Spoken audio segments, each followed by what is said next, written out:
Hey friends, welcome back to Crescendo, where we focus on amplifying the voices of women in business. I'm your host, Rachel Lipchansky, and today we are exploring the difference between just speaking and truly speaking for impact. We'll dig into what it means to show up fully as yourself, embrace authenticity, and transform your unique voice into your greatest business asset. I can hardly contain my excitement because my guest today is the one and only incomparable Kari Knutson, who embraces authenticity like none other. She is a professional speaker, therapist, and storyteller who takes psychology, quote unquote, off the couch and brings it straight to the people. She's funny, her presentations are engaging, her coaching is impactful, and her podcast, Get Big Out Loud, also empowers others to tap into their emotional intelligence and engage more authentically. She even wrote and directed a one-woman show, Ain't Never Met a Stranger, which celebrates our shared human experience. And she lives in Denver with her family, including 2 cats and 5 very emotionally intelligent guinea pigs, which you're going to hear a little bit more about on the show. And if you are ever in Denver or she takes her show on the road, I encourage you to grab a seat fast because Ain't Never Met a Stranger is a fabulous one-woman experience. You will laugh out loud. You will have a great time with your friends. You will feel seen in life. And truly, I just can't get enough. Okay. Kari, she knows what it's like to navigate a world often dictated by templates and formulas and best practices. And she's learned that leaning into her own authentic voice rather than trying to fit a mold makes all the difference. And she teaches all of us how to do the same. Today, you're going to hear us talk about the moment she realized her uniqueness was her secret weapon, how she overcame doubts and fears about her value, and how she had the courage to ask for what she's worth while building a thriving business. If you've ever struggled to own your voice, charge your worth, or bring all of who you are to the stage, metaphorical or otherwise, you are going to love this conversation. All right, let's dive in. Kari Knutson, welcome to the show. Thank you for having me. I'm I'm so excited to excited. be I'm here. sure Yeah. anybody who is listening hears in my voice the joy of having you, my friend, one of my mentors, my own speaking coach here on the podcast. I was thinking back to when we first met and actually couldn't recall exactly when it was, but I do remember our first coffee date. And we sat down, and I don't know if we were going to be talking business or we were going to be talking about life or what we were doing, but it was just magic, like right away. Oh, totally. From the first conversation onward. And I think we knew we were meant to be friends when we realized we both had triplets. I think that was the biggest connector initially. That who can say they have triplets? Mine happen to be guinea pigs. Yours happen to be humans, but that like each have 3. We have triplets in our lives. I think that sealed the deal. Nobody should underestimate the amount of work that triplet guinea pigs takes. That I is so remember I remember you had a lot of drama in those early days.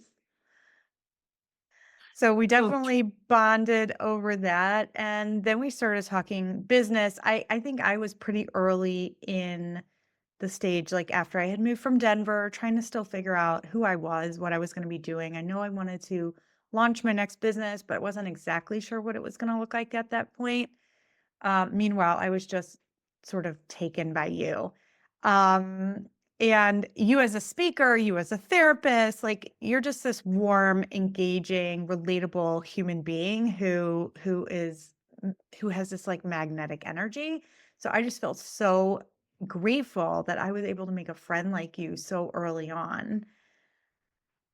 And what I Um, loved about meeting you was that I was early in my entrepreneurship journey and you were so accessible and understandable to me. And like I felt like I could ask questions and engage in a way that made me feel seen and safe. And it was okay not to have all the answers, but we could have a plan. And I think meeting you to me was inspiring because you brought this whole element of like business is possible and you can create something and I could be there for it. So I think your energy too really helped me feel like it was possible for me to actually create a business when I like to think I'm an accidental entrepreneur. I was kind of like, maybe I have a business. And you really helped me on the journey to making my business thrive. That's so sweet. And we're going to get into that because I want to talk a little bit later in this conversation about your journey and building this business, leaving your full time job. I know that that decision did not come easily, as it doesn't for most people. But I first want to talk about how you became a speaker because, you were a therapist, you are a therapist.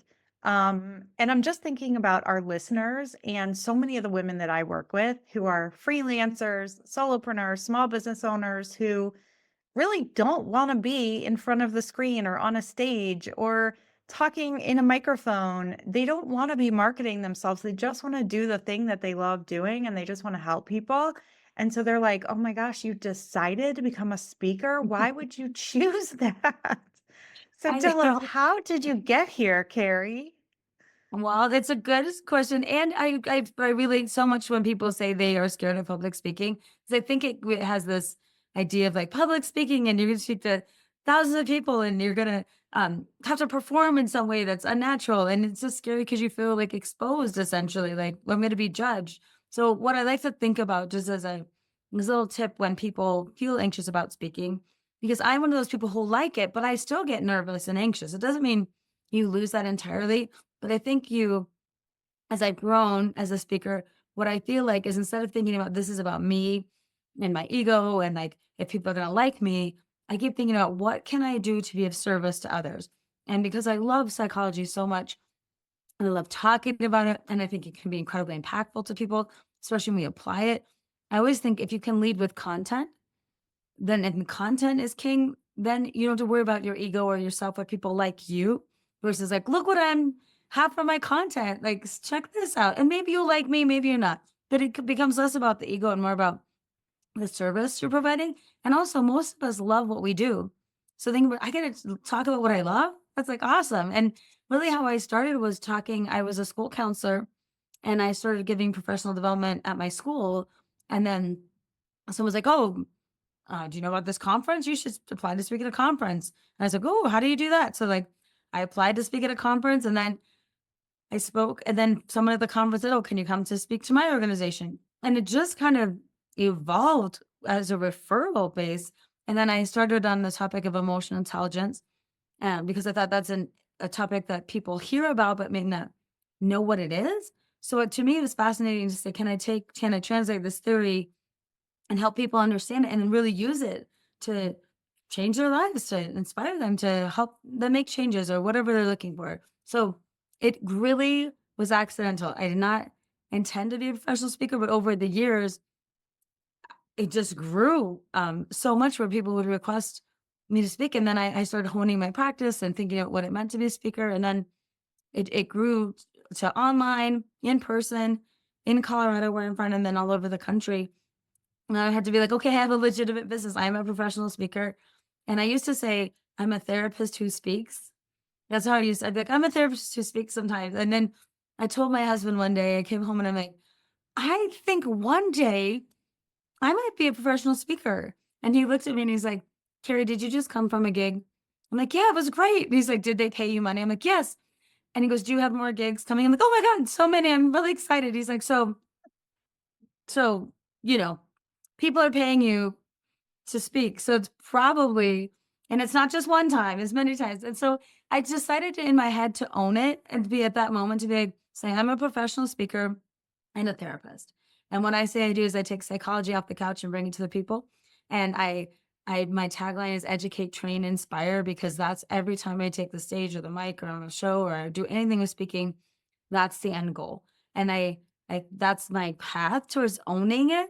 And I think, especially for people on your show, when do we own what we say we want to do, especially when we can't get a certificate in it or no one's giving us a degree in it?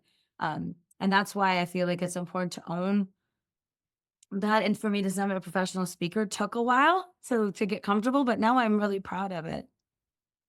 That's beautiful. And that is so many golden nuggets here. I mean, first of all, it's so common where other people will see us as experts or as the title that we maybe dream of or see in our future before we step into owning that title ourselves. And so I think anybody who knows you and knows that I think you told me that you're speaking 100 times a year now, which is phenomenal, knows that, of course, you're a public speaker and trainer, and would sort of probably chuckle at hearing you say that at some point you didn't identify, with that title. And this is an invitation really for other people to just own it now. Like, don't wait for your husband or your partner or Mhm. your friend to be like, of course you are. This doesn't even make sense. The other thing you talked about there, which I love, is turning the tables when you're speaking, whether you're speaking on a podcast or, doing some sort of a Facebook or Instagram live or on a stage, is just really thinking about the listener or the viewer and Mhm. what it is that we're delivering. And when we lead with value and when we lead with, like, how can I give them an experience, then it relieves us of so much pressure and makes everything just feel easier and less stressful. Carrie, 100%. do you remember when I came to you and I said, I want to host a conference for women entrepreneurs in Colorado? And I'm going to be on this really big stage, and there are going to be all these lights, and it's going to be a really big deal. And there are going to be lots and lots of people there. And I'm going to get on the stage and speak and welcome everybody. And I was shaking in my knees, even at the thought, but I was so driven to do it. Do you remember Oh that gosh, early how could I conversation? forget? No, because you were so it was your conference, you put it out there, you had all these women to come.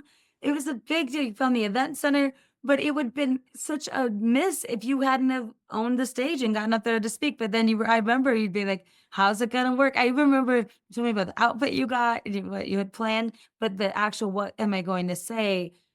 And how can I show up with presence? Like that's what you're concerned about, not letting your anxiety get the best of you in a really, to me, high profile moment on this big stage. Yeah. This is a little bit of a plug for Kari Knutson if you're looking for a public speaking coach. Because it was really you who invited me into that.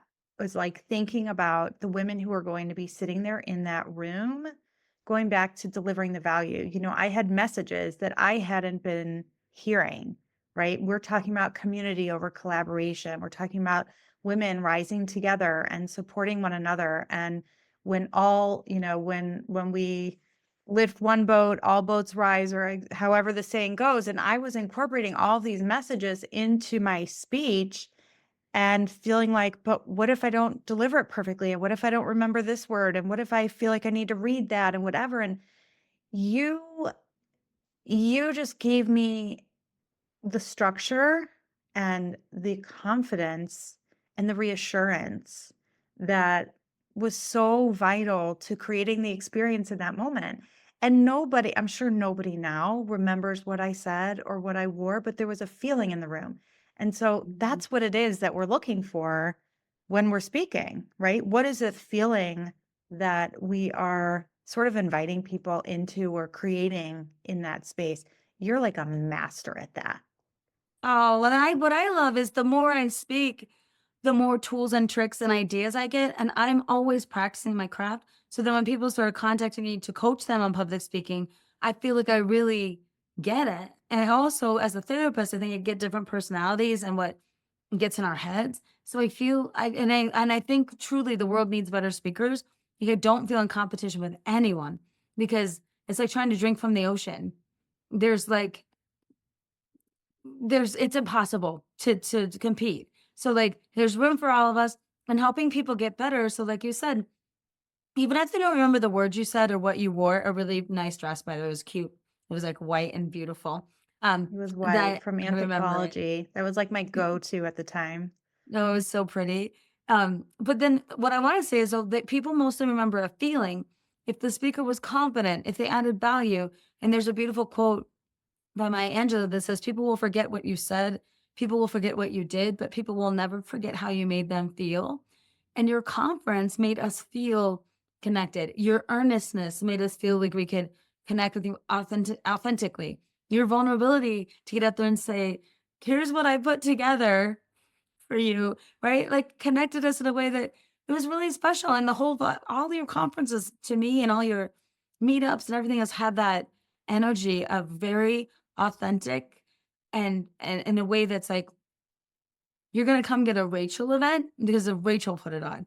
And the fact that you could show up with confidence and that we could work together as in a coaching relationship to help you hone your message, decide what parts, okay, tackle it this way, or what ideas rise to the surface, or how to remain confident when the light comes on and the mic's in your hand and you feel like everything's gone out of your head. Right. So those things to me are so valuable, and seeing you shine is like, especially my proud moment because you feel like as the coach watching, like, I know you're gonna do this, then you're gonna say that, then you're gonna move here. Then you did everything so well. Oh, you're so sweet. Okay, I want to talk about authenticity in speaking. You have a couple practices that have been really helpful to me. Okay, one is talk about the peacock. Okay. Oh, I feel like the peacock allows us not just energetically, but also just to like connect into our bodies. So I would love for you to talk about the peacock. And then the second one is you do you. okay. So the I first like, one I is, always hear your voice in my brain, like, you do you. Rach, don't yeah, try to be someone else. You just do you. yes, Those and came that's from Kari K. Aw. Well, that is maybe I'll do the you do you first because then that ties kind of a little bit better into the peacock. But this came out of a situation where I got scared to do a speech, and I was with a group of friends. And normally I'm excited to do a speech, but this was for a group of judges. And I got super anxious about speaking to judges. And since my content is not industry specific, it's human specific, I talk to all kinds of groups. And normally I love them. So, like social workers one day, nurses another day, engineers another day, satellite workers, like literally anybody. But the judges freaked me out. And I told some friends of mine, I'm not smart enough to speak to judges. Like, I don't even know any terms about law. Will I call them your highness, your honor, your magistrate? Like, I was just spiraling. And then I was like, I don't even have clothes that are good enough for judges. My PowerPoint is not going to, I just kept talking and saying ridiculous things. And my friend Stephanie looked at me and she just was like, she put her hand up and she's like, this is not working for you. This whole thing, not working for you. And then she said, just do you. You ain't got nothing better. And I know you. You ain't got nothing better. And at first, I really hurt, right? And I was like, Stephanie. And then, but it just took me a minute to be like, she's right. What do I have that's better than me in the moment? And sure, I can learn and grow and change, and I can always get better. But in this moment, I don't have anything better than me. So whatever I wear is what I wear, whatever my PowerPoint is, however smart I am in the moment, and I can figure out what to call a judge, right? I can figure some things out. And also, the judges didn't hire me because I'm some great legal mind. I'm an expert in EQ, and that's why they hired me. So, like, remembering my why, remembering why they contacted me, and then being enough and like me being me in that moment is enough. And this ties into a little bit of thinking about too how we sometimes think, well, other people are speaking of this, so like what makes me special or what makes me enough. And I was on a call one time with an agent who was representing me, a conference planner, and me. We were on this three-way call, and the person on the event planner was like, well, this is too expensive. We could get anyone to speak on IQ, literally anyone. And I was sitting on the phone thinking, like, they're right. I'm just one of a million EQ speakers. And my agent, the agent who's representing me at the time said, you will. You could get any other speaker, but you won't get Kari Knutson. You won't get her humor. You won't get her years of experience. You won't get her background. Yeah, you could hire someone, but you won't get Kari.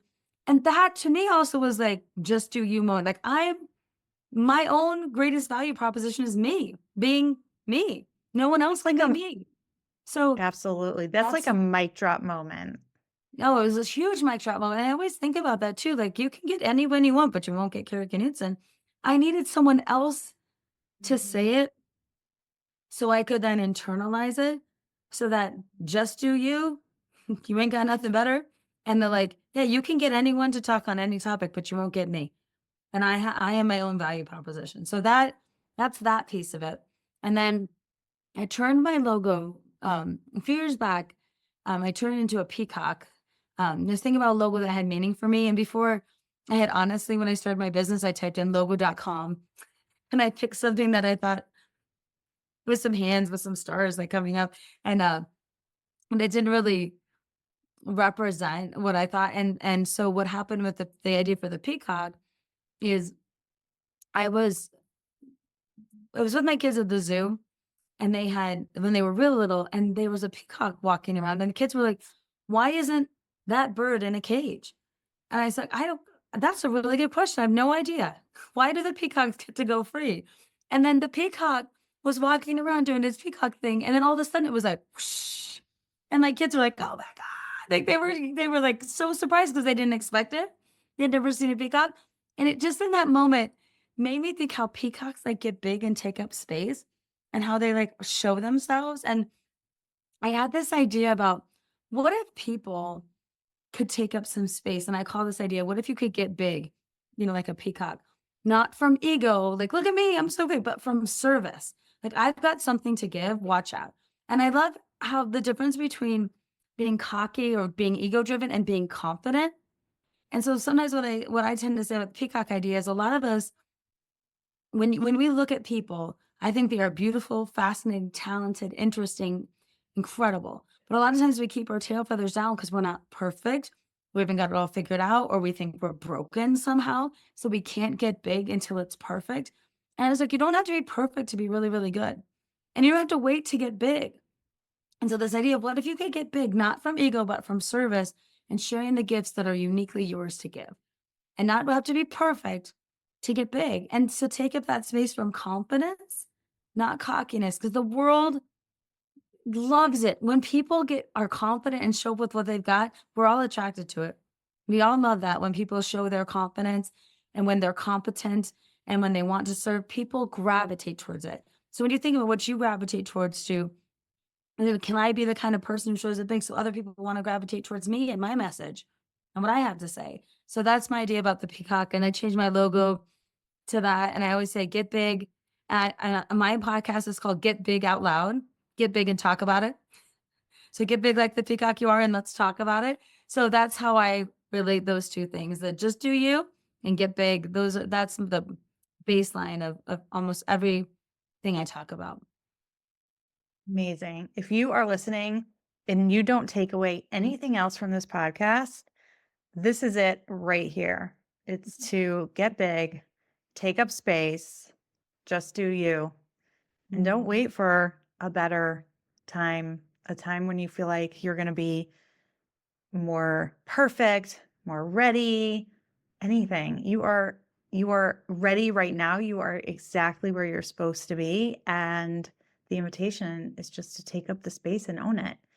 Okay, this is a good segue to talking about your business because I mean, you're truly an expert public speaker. You are probably the best public speaker I've ever heard.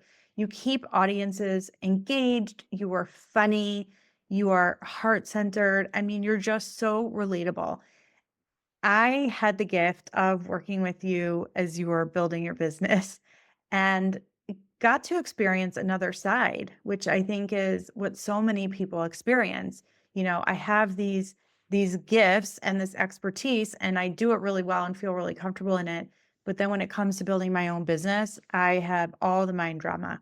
So I would love for you to talk about some of the challenges that you experienced in asking for your worth. I mean, I remember some of our early pricing Oh, conversations, man.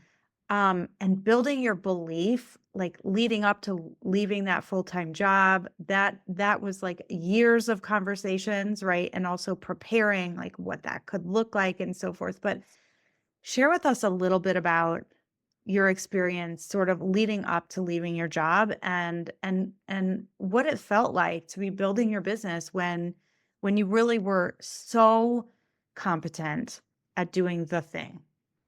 Yes, well, I think that is a really has to do with like our mindset, because in my mind, I got a degree for being a therapist. And it was easy to explain something I'd done for 20 some years. That was my role. And the speaking thing felt a little bit like made up. Plus, I didn't intend to be an entrepreneur. To me, business, I was like, not interested in having a business. I'd always worked for someone else. So I call myself an accidental entrepreneur because I think sometimes we get in denial about things as we're doing them. To me, I thought if I'm going to have a business, I would have a business plan and I would know about capital and know about quarterly goal. I would know business terms, and that's just not me. So I'll just do this thing on the side. So not even really cognitively seeing myself as a business person or an entrepreneur. I took a lot of time, and part of working with you was so helpful to be like, you own a business. Here's what business owners do. Here's the systems that you need for it to work. And like, I think what took me a long time too was feeling like if I made it a business, then it'd be so much pressure. And like, I think as when I think of business, people like stressed out and so much pressure and always worried about money. And I was in my mind, I was like, I don't want to be that person. I want to do this for love and for fun. And so what working with you, I think what really helped me was to get a reality check on what does it mean to be an entrepreneur? How can you show up with joy to your business? How can you actively plan? And can money be a part of the conversation without being bad or negative and what your worth is? And again, I had a horrible time with pricing. What should I charge? How should it look? And then a horrible time with shifting. If I leave my job to do this business, will it will it put undue pressure on it that will somehow I won't like it anymore? Which was again, I think a way psychologically of maybe putting another barrier up that wasn't really there. But it was about learning some new skill sets and being like, I can love my business and work in my business and on my business and do the thing I love and own that I'm a business owner, but I'm going to have to learn a whole bunch. And that's what I think stops a lot of people, including me. What do I need to learn? I don't know what I don't know. I need to ask for help. I need some structure. I didn't set out to do business, so I'm scared I might be doing it wrong. And I don't know how to price things. So those like major things that came up for me. Also a little bit of imposter syndrome about like not only am I saying I'm a professional speaker, but now I own a business when I've been a therapist. So changing your identity and to say those things, for me, it took a while to really sink in and to get to own it.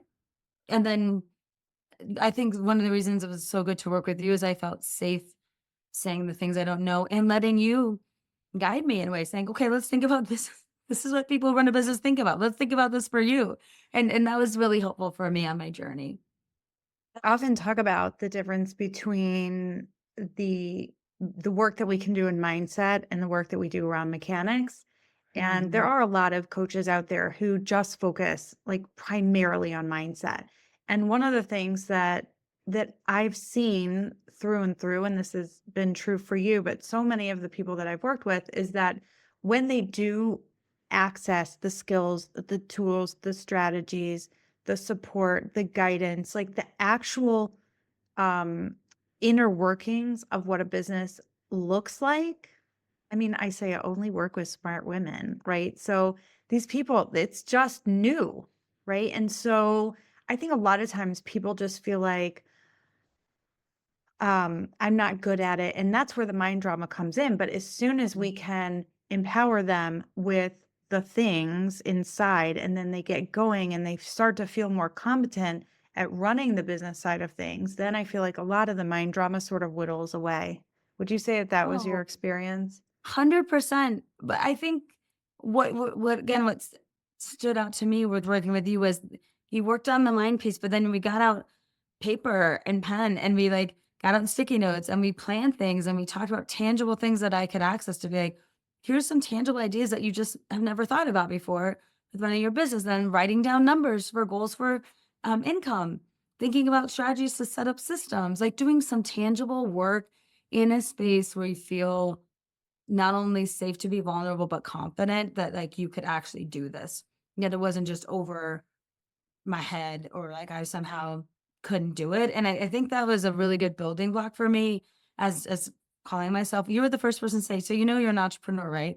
And I'm like, well, I mean, kind of on Tuesdays, right? Like it was another thing I just didn't feel comfortable owning that. And for whatever reason, I just think it took me a while and it took me some guidance. And but now it's so funny to look back because I feel like I can say with confidence and pride, I'm an entrepreneur, I'm a professional speaker, I have a business, right? And the journey sometimes to get here, we forget all the steps.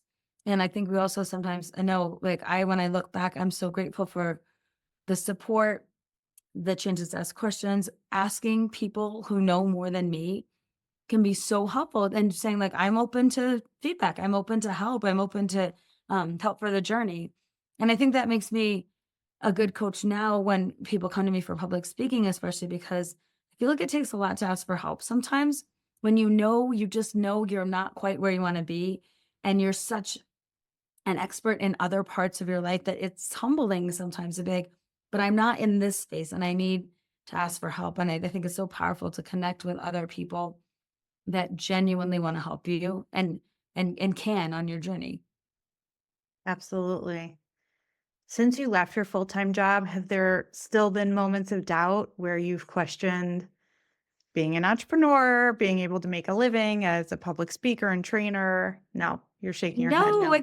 what's so funny to me is when I finally decided to live.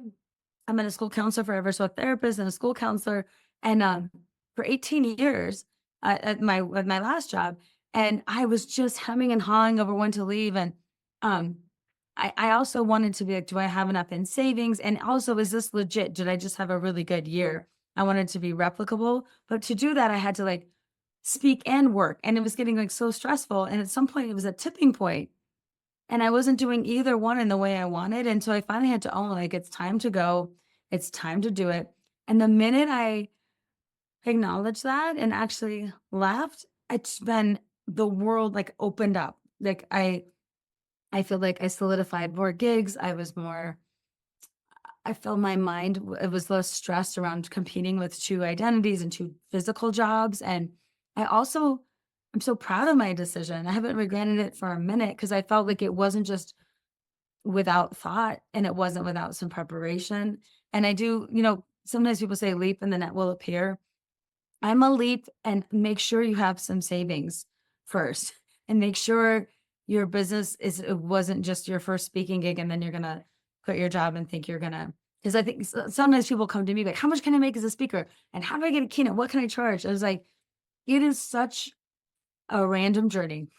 And unless to me you're ready to go along for the ride, I wouldn't quit your job after your first speech and think that's how it's gonna go. At least that's not how it went for me. But I think leaping, having a little bit of that element and having some safety net around business structures, my plan, some savings, some ideas past, oh, people are gonna call me to speak and I speak. That was my first kind of business thing. Well, people call me, then I just go speak. And there's my business. And you can't have a business on that. Do you remember actually, Carrie? I remember talking about this. You had all these organizations in Denver calling you to speak for their like women's networking groups, and you were getting, and at one point, do you remember this? I encouraged you to put a boundary on it, and I said, you speak for free for no more than one organization a month. Do you remember that stage? I'm sure you Oh don't my even gosh. speak for free anymore at all. But back then, you were like being asked constantly to speak for free. And even that, you were like, but I just want to like give of all my value. And like, it just feels so good to speak. And I think a lot of people, they feel that tension. They're like, but I love doing it. So why shouldn't I just do it since they asked me to? So Right. Well, then why? you have a hobby. Then you have a hobby, not a business. And I think working with you, your whole idea is like putting a limit on that or being like, again, money conversations can be so difficult with entrepreneurs, I feel like, because of exactly what you're talking about. And I was in that's exactly what I said to you. But I like this and they're so nice and I want to speak, but I wasn't treating it like a business. You wouldn't go into a store and be like, can I just have this? Um, there's a I'd really price. like Tootsie Rolls. If you wouldn't mind, please. Pretty please. Please, I'm so nice, right? And also, I've shifted too, like my idea around like what does it mean to speak for free when you have a business around speaking, right? And so how does that change the value of like what you do for people and what you charge for your expertise, for your time? And so getting clear about money and the money journey and also when and if and how decided to speak for free or not. And now um I've totally shifted my mindset, but you were instrumental in being like, you can't sacrifice this. Like, I love it so much. The value, you're actually devaluing what you do by speaking for free. And then all that time and effort. And then also when you think about what kind of referrals are you getting? What's next? What's coming of this? You have to think about building this as part of your business structure, not your hobby structure. And that to me was a really like distinction. Like in a business, how do you price things? How do you run things? How do you keep things fair for other people that are asking? So that was a huge you were not wrong. You remember that exactly right. It takes me back to something else that I like to talk about a lot, which is when you say yes to one thing, you're saying no to another, or vice versa. So when you said no to the job, ultimately to the full-time job, it's like this whole world opens up. And same thing with these, the free gigs that people are inviting us into, or I work with a lot of clients who are like earlier in their businesses, and they want to give away for free what they do. And I said, listen, we can negotiate, right? I'm not hardlined here. And this is your business. You're going to run it your way. But ultimately, I want to see you start charging something for what it is that you're bringing. And I find it so amazing the shift that happens, not just for the business owner, right? When we say yes to charging something, when we say no to something that's taking up a lot of time and space in our lives, like it's incredible what doors open up to us. Like that sounds like it was totally true for you. And I've seen it time and time again. And I just think it's such a good reminder for people that who are toying with big decisions around, whether it's changing their pricing or leaving some sort of a job or any other decision in your business, is sometimes it does take, okay, well, what might be possible if I actually say no to this? Yes, and I do like the distinction. If I'm saying no to this, what am I saying yes to? And sometimes we just see it as like money for time. And I just don't think I think sometimes like if I say no to this, it's not just trading my money for time. It's my mental space. It's my schedule. It's like what I could be doing with that. It's also I think how view money as like if I'm running a business, how do I want to spend my time to make money for my business? Like what am I doing? To me, the thought process around is not just an even exchange of like time and money. It's like all the things that go with it, plus how you feel about doing it. And I think when I was doing all those groups for free, it's at some point I didn't feel good anymore because I felt devalued and I didn't feel my worth. And part of that is charging for what you do as an expert in your field for the service you provide, just like any business. When I look around, like if I go to any business, they're going to charge me something for their service and they put a value on it. And I either go there or I don't. So again, but it's our mindset. I think it's especially as entrepreneurs that I think that took me a while and I definitely needed some coaching and some other um, insight that I was in denial or was just blocked. Yeah, and you're talking about listening to yourself too, right? It's also listening to your own intuition. And you had the experience that told you it was time to move on from that model, right? And because you were listening, you did. That's Yes, and great. I think that's so cool to listen to that and also to know you can change and shift. Like part of me felt so good about like going from speaking for free and then having people refer me and then starting my pricing structure and then shifting it and then changing it and then understanding it better and then seeing it as in service of my business. So it's grown. So this is my third year fully doing my business. And August was the start of my third year. And it's still evolving.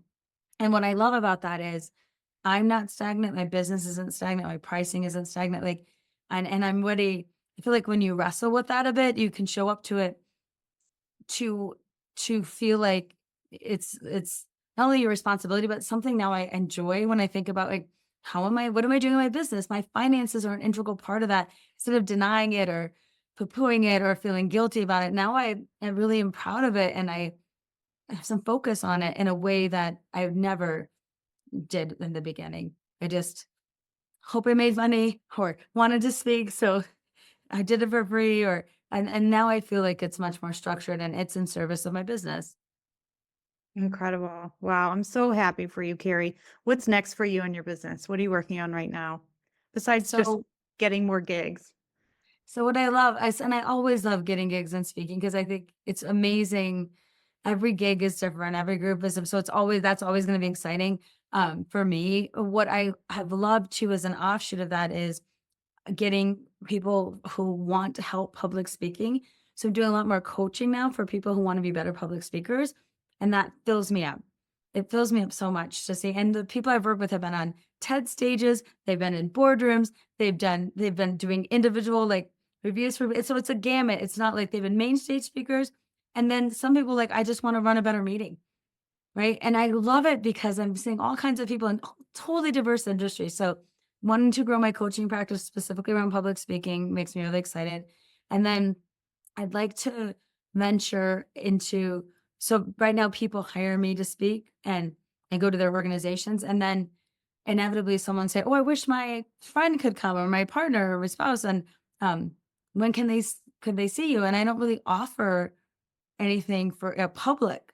So my idea this year is could I offer in-person seminars and then virtual seminars where you don't have to be part of an organization to see. So it's for like the public. So to me, that's my next idea is how can I keep connecting with people after I visit your business or organization? Is there a way for people to stay connected? I love that, and I can't wait to hear about those opportunities. Please do let me know, and I will share it with our community and our listeners because I can't get enough of hearing you speak. I remember when you spoke at my first Sheer Impact conference, and my mom was like, "Oh my gosh, she is the most phenomenal speaker." She still talks about you, Carrie. I'm going to tell her that you were on the show today. She'll be so excited. Tell her I said, Um, "Hi." She is so lovely. oh, thanks. Carrie, thank you for being here. Thank you for sharing your voice and your story and your journey and just all the wisdom that you have. There's one last question I want to ask you, which is something that I ask all my guests. Um, and that is, what is one tip you have for other women striving to honor their authentic voice? Really trying to find who they are as a speaker in their messaging and so forth. What would you say to them? I would say when I work with people who are looking for that, essentially, I think it's when people try to speak, it is what's my voice. And sometimes people feel like they have to be someone they're not to be a speaker. So they're like, I have to be outgoing, or I have to be funny, or I have to use a lot of gestures, or be really outgoing. And what if I'm shy or more introverted, or um, my personality doesn't fill the space in the way that? And so I always like to think about, like, again, what if you're enough as you are? And what if you could learn some skill set to help you be more effective on the stage, but that you didn't try to be someone else? So instead of trying to be a great public speaker, try to be a great person speaking. And think about like your voice as like, I have this unique voice that no one else can have. And like don't question it because you don't see yourself when you look on the stage and you see speaker after speaker and your brain remembers the people that were like, I don't know, had a stick or were super outgoing or told jokes or had a flashy PowerPoint or whatever. And I think those people are doing their thing and there's plenty of space for you to do your thing. And remembering who you are and being like, I'm enough as I am to be a speaker. And I can show up as me and just refining some of the things you are to be effective on stage. That's skill and technique that you can learn, but nobody can be you. And you being you is enough of an asset to have you show up and talk about what you want to talk about. And I've seen people who are, I would say, more introverted on stage, people who are shy, people who had to use notes, people who even fumbled through parts of it that I was just locked in on because of their vulnerability, their authenticity, their what they were trying to share, how they showed up. So I just encourage your listeners to think about what if I'm enough as me? And then if I do want to take the stage, what skills might I need to learn? What ways could I practice to have that confidence and how I show up, but not changing who I am. I don't need to change who I am to be a really effective speaker. So beautiful. Thank you, Carrie. Of course, we're talking about stages behind your desk, in front of your computer, in front of thousands of people. No matter what the size of the stage is, you are enough. Thank you again, Kari. And until next time, to all of our listeners, keep sharing your voice.